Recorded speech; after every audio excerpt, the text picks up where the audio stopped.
21वां अध्याय। शिवलिंग की संख्या। सूत जी बोले, महर्षियों, पार्थिव लिंगों की पूजा करोड़ों यज्ञों का फल देने वाली है। कलयुग में शिवलिंग पूजन मनुष्यों के लिए सर्वश्रेष्ठ है। यह भोग और मोक्ष देने वाला एवं शास्त्रों का निश्चित सिद्धांत है। शिवलिंग 3 प्रकार के हैं, उत्तम, मध्यम और अधम। 4 अंगुल ऊंचे वेदी से युक्त सुंदर शिवलिंग को उत्तम शिवलिंग कहा जाता है। उससे आधा मध्यम तथा मध्यम से आधा अधम कहलाता है। ब्राह्मण, क्षत्रिय, वैश्य तथा शूद्रों को वैदिक उपचारों से आदर पूर्वक शिवलिंग की पूजा करनी चाहिए। ऋषि बोले, हे सूत जी, शिवजी के पार्थिव लिंग की कुल कितनी संख्या है? सूत जी बोले, हे ऋषियों, पार्थिव लिंग की संख्या मनोकामना पर निर्भर करती है। बुद्धि की प्राप्ति के लिए सद्भावना पूर्वक 1000 पार्थिव शिवलिंग का पूजन करें।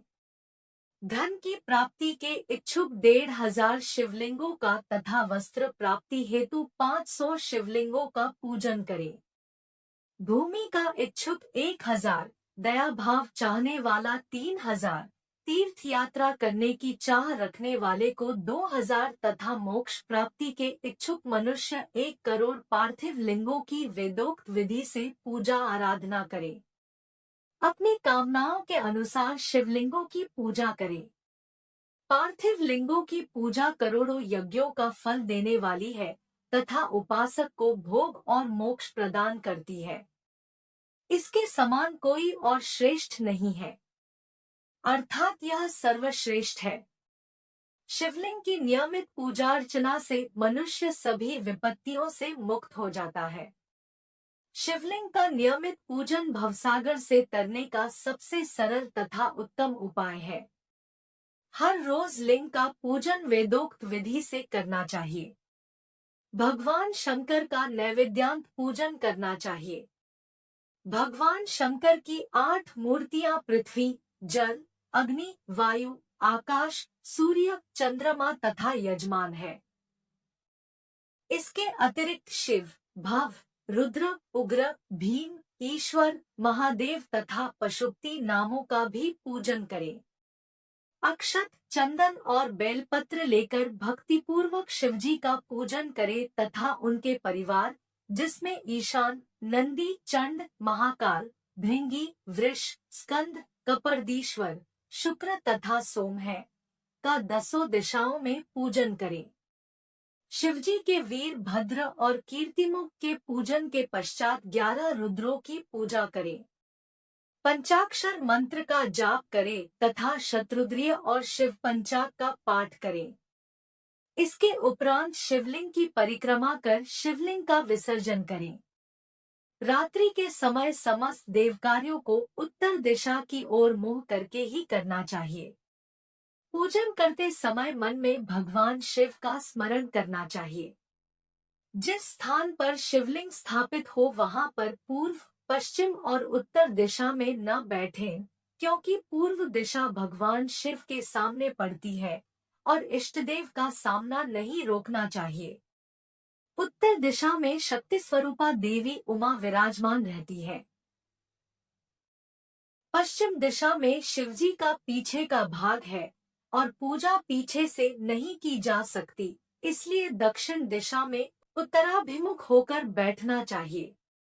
शिव के उपासकों को भस्म से त्रिपुंड लगाकर रुद्राक्ष की माला, बेलपत्र आदि लेकर भगवान का पूजन करना चाहिए।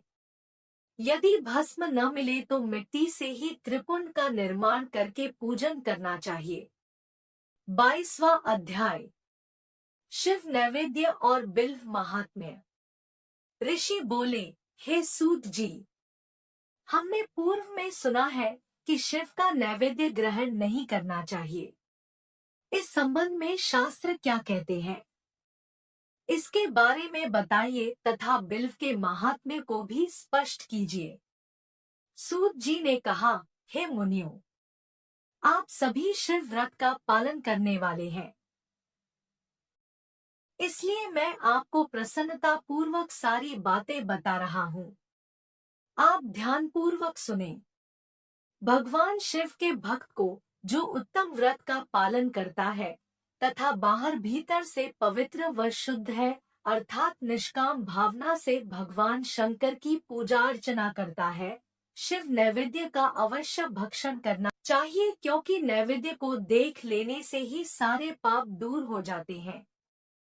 उसको ग्रहण करने से बहुत पुण्यों का फल मिलता है। नैवेद्य को खाने से हजारों और अरबों यज्ञों का पुण्य अंदर आ जाता है। जिसके घर में शिवजी के नैवेद्य का प्रचार होता है, उसका घर तो पवित्र है ही, बल्कि वह साथ के अन्य घरों को भी पवित्र कर देता है। इसलिए सिर झुकाकर प्रसन्नता पूर्वक एवं भक्ति भावना से इसे ग्रहण करे और इसे खा ले। जो मनुष्य इसे ग्रहण करने या लेने में विलंब करता है, वह पाप का भागी होता है। शिव की दीक्षा से युक्त शिव भक्त के लिए नैवेद्य महाप्रसाद है। जो मनुष्य भगवान शिव के अलावा अन्य देवताओं की दीक्षा भी धारण किए हैं, उनके संबंध में ध्यानपूर्वक सुनिए ब्राह्मणों।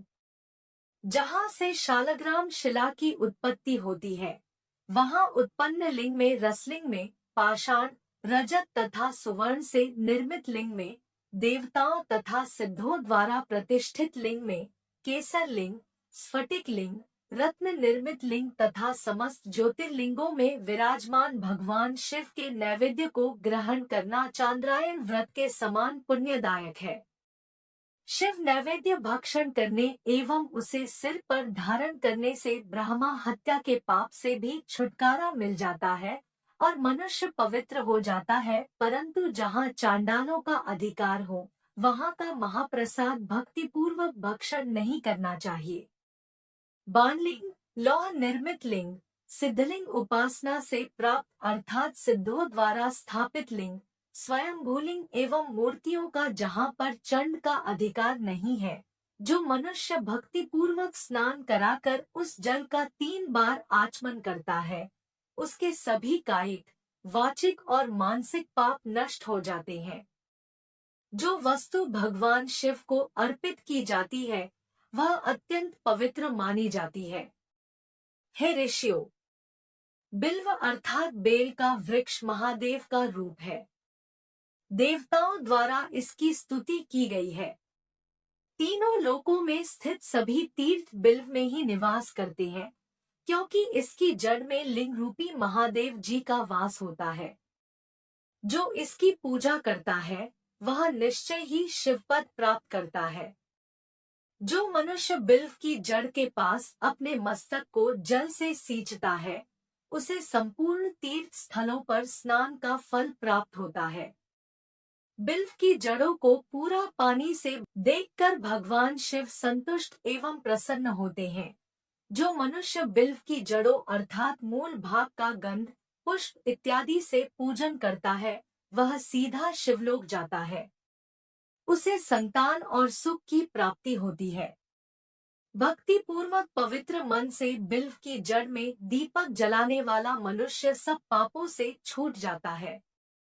इस वृक्ष के नीचे जो मनुष्य एक शिवभक्त ब्राह्मण को भोजन कराता है, उसे 1 करोड़ ब्राह्मणों को भोजन कराने का फल मिलता है।